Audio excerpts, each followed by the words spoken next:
we now call the Christian Crusades was a defensive retaliation against the Arab conquest of Palestine. This was a just war to free the Holy Land. Where love rules, there is no will to power. And where power predominates, love is lacking. The one is the shadow of the other. Yeah? Yes, I've always liked that shadowy side of love. Number two, how do you justify the cost of your progress? By the end benefits that are yet unrealized. The alternative is to pin the people's false hopes on the sensibleness of imperialism as lackeys.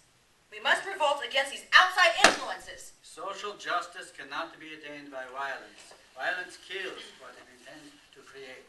Your cultural revolution was really a revolution against culture. Culture is the divine moving through people, and you took that away from them. Oh, you should see me when the divine is moving through me. Okay, Charles, your time's But up. I wasn't finished. Well, no one's ever finished in their search for the truth, now are they? Now let us move on to the ever-charming Dorothy Kilgallen. Number two, if I want to partake of your truth, where should I focus my attention? Well, actually, I have a book filled Yes, with... I'm a writer too. That's not the answer I was looking for.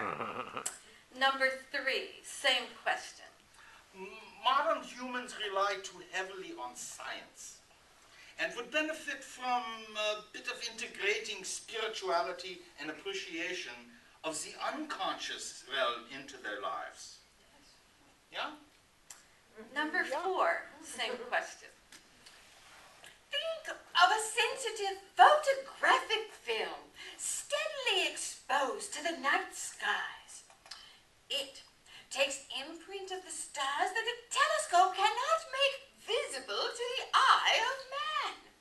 So, he who becomes sensitive through steadfast attention to the wisdom countenance ever shining upon him knows laws which the books have not recorded.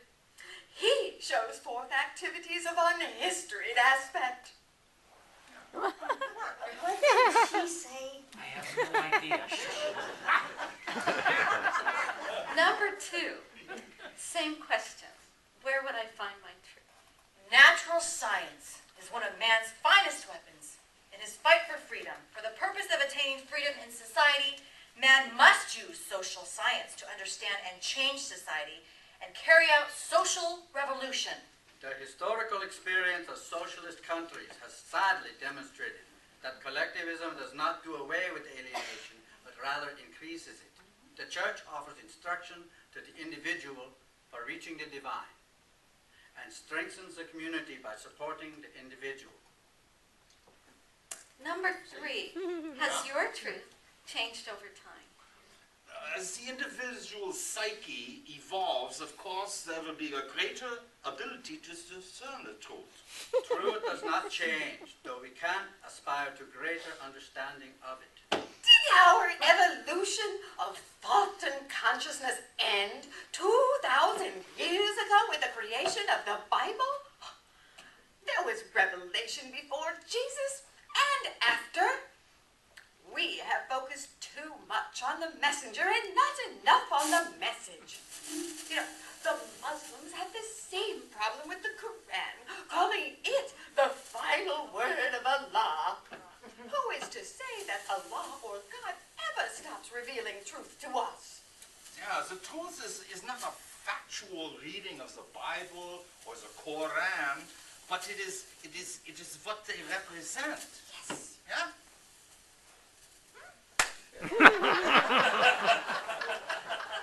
Number one, what evidence do you have for your views? The inspired Word of God as recorded in His Holy Bible.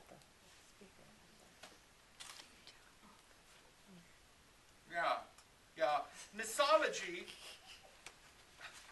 You know, ach du Liebe, I don't understand this angering of the gods and the virgin births, the underworld, the great flood. These are all parts of mythology the world over. There's nothing new in Christianity's reading of it. There's a Yiddish proverb. If triangles had a god, he would have 3 sides. What?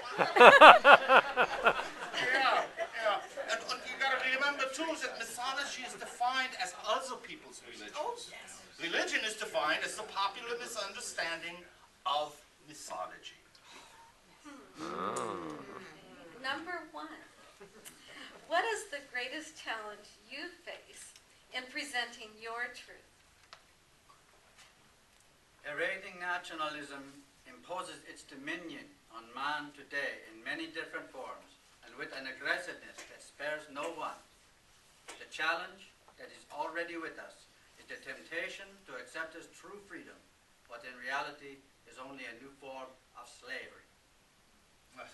Man has divided the cosmos on an analogy of night and day, summer and winter, bright day world and dark night world inhabited by monsters. He has the prototype of such a division within himself, and in the polarity between the conscious and the invisible and unknowable unconscious. For the purpose of attaining freedom in the world of nature, man must choose natural science to understand, conquer, and change nature, and thus attain freedom from nature. We must choose well the objective before which our inner eye oftenest pauses. For if the objective has not commanding boldness, resistless authority as its savor, when the moment of identification transpires, neither will there then be any commanding boldness or resistless authority rising up out of its sleeping place in us. Okay, that's it for our questioning, and what a fine-spirited round it was. Wait, I wanted to ask about the rock so big he can't lift it.